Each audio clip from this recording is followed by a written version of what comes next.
Hi friends, வாங்க இன்றைக்கி சிம்பிளாக முருங்கைக்காய் கிரேவி எப்படி பண்ணுறதுன்னு பார்க்கலாம். இந்த மாதிரி ஒரு டைம் ட்ரை பண்ணி பாருங்கள். டேஸ்ட்டு வேறு லெவலில் இருக்கும் ஃப்ரெண்ட்ஸ். சிம்பிளாக தான் இருக்கும், ஆனால் டேஸ்ட்டு செம்மையாக இருக்கும். எண்ணெய் ஊற்றிக்கோங்க, கொஞ்சம் எண்ணெய் கூட தான் ஊற்றிக்கணும்.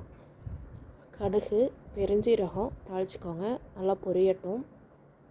பெரிய வெங்காயம் கட் பண்ணி வச்சுருந்தேன் சின்ன சின்னதாக, அதை 2 வெங்காயம் நான் கட் பண்ணி வச்சுருந்தேன் ஃப்ரெண்ட்ஸ். அதையும் போட்டுக்கோங்க. போட்டு நல்லா வதக்கிக்கோங்க. பாருங்கள், நல்லா வதங்கிடுச்சு. இப்போ 2 தக்காளி எடுத்து மிக்சியில் பேஸ்ட் பண்ணி வச்சுருக்கேன், அதையும் இதிலேயே போட்டுக்கலாம். பாருங்கள், நல்லா தக்காளி பேஸ்ட்டு ஊற்றியாச்சு. நல்லா பச்சை வாசனை போக நல்லா வதங்கட்டும் ஃப்ரெண்ட்ஸ். உப்பு, மஞ்சத்தூள் போட்டுக்கோங்க, சீக்கிரம் வதங்கிடும். இந்த மாதிரி ஒரு டைம் செஞ்சு பார்த்துட்டு எப்படி இருக்குன்னு சொல்லிவிட்டு கமெண்ட் பாக்ஸில் கமெண்ட் பண்ணுங்கள். பாருங்கள், நல்லா வதங்கிடுச்சு. இப்போ முருங்கைக்காய் கட் பண்ணி வச்சுருந்தேன், அதையும் எடுத்து போட்டுக்கலாம். இதிலையே போட்டுட்டு நல்லா வதக்கி விடுங்க.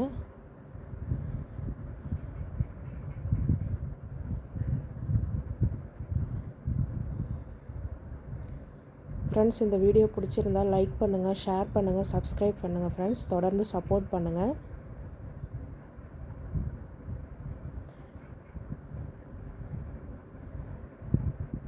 மஞ்சத்தூள், மிளகாய்த்தூள்,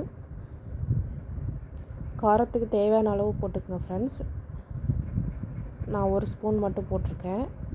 எண்ணெயிலே கொஞ்சம் நல்லா வதக்கிக்கோங்க. அந்த மஞ்சத்தூள், மிளகாத்தூள் பச்சை வாசனை போகட்டும். இப்போ தயிர் 2 ஸ்பூன் போட்டுக்கோங்க, அப்போ தான் அந்த கிரேவி பதத்துக்கு கிடைக்கும். பாருங்கள் ஃப்ரெண்ட்ஸ், நல்லா வதக்கியாச்சு. இப்போ ஒரு 4 பல் தேங்காய், கொஞ்சோண்டு சோம்பு மிக்சியில் போட்டு அரைச்சி வச்சுருந்தேன் ஃப்ரெண்ட்ஸ். அதை இதில் போட்டுக்கோங்க. போட்டுட்டு தேவையான அளவு திக்னஸ்க்கு லைட்டாக தண்ணி ஊற்றி மூடி போட்டு மூடி வைங்க. முருங்கைக்காய் வேகட்டும். உப்பு காரம்லாம் இப்போ செக் பண்ணிக்கோங்க. இப்போ பாருங்கள், ஃபைனலாக எப்படி இருக்குன்ட்டு காமிக்கிறேன். பாருங்கள் ஃப்ரெண்ட்ஸ், ஃபைனலாக முருங்கைக்காய் கிரேவி ரெடி ஆகிடுச்சு.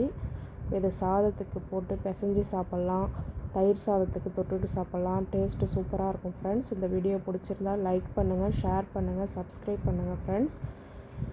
தொடர்ந்து ஆதரவு கொடுங்க. எப்படி இருக்குன்னு சொல்லிவிட்டு செஞ்சு பார்த்துட்டு கமெண்ட் பாக்ஸில் கமெண்ட் பண்ணுங்கள் ஃப்ரெண்ட்ஸ். என்னுடைய வீடியோ வாட்ச் பண்ணதுக்கு தேங்க்யூ.